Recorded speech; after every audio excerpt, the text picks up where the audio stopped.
I got into the Foreign Service with great difficulty because I was labeled a communist. But Jawaharlal Nehru personally let me in. That was a maverick way of coming in. I then, in the Foreign Service, was very fortunate to not have a Foreign Service boss. I had KB Lal, a man of very wide and liberal views. So I did a lot of things under him, and he was really proved a very good boss. Then I had a terrible time under a man called Shelvankar in Hanoi. So my term there ended in 9 months. I came to Delhi. I was looked at with very great suspicion.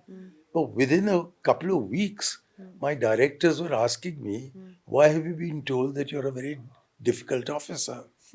So I was interested in economics, and I was reporting really to the Commerce Ministry, where the secretary was the same ambassador, K.V. Lal, not to the Ministry of External Affairs, because nobody then knew anything about economic diplomacy. That's changed, but I'm talking about the late 60s.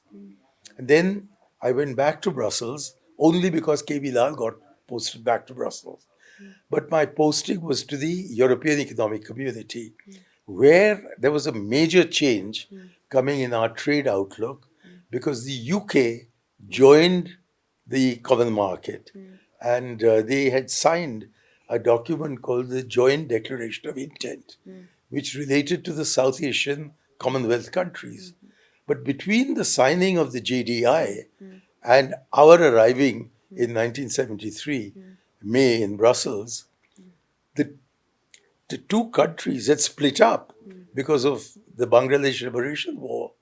And three out of the four of us didn't have diplomatic relations with each other. So we would secretly meet in the Sri Lankan mission. And then, because the community said they would not talk to us individually, they would only talk to us together. And diplomatically, we were prevented from talking to them together. But we managed to get a common point. And then, when Pakistan recognized Bangladesh at the time of the OIC summit in Lahore, then diplomatic relations got established with all concerned. And I, in fact, made the first South Asia statement in GATT, which is now called the World Trade Organization. From there, I was posted to Baghdad, which is a posting I thoroughly enjoyed, but I'm afraid my ambassador didn't like me. So it was a running battle.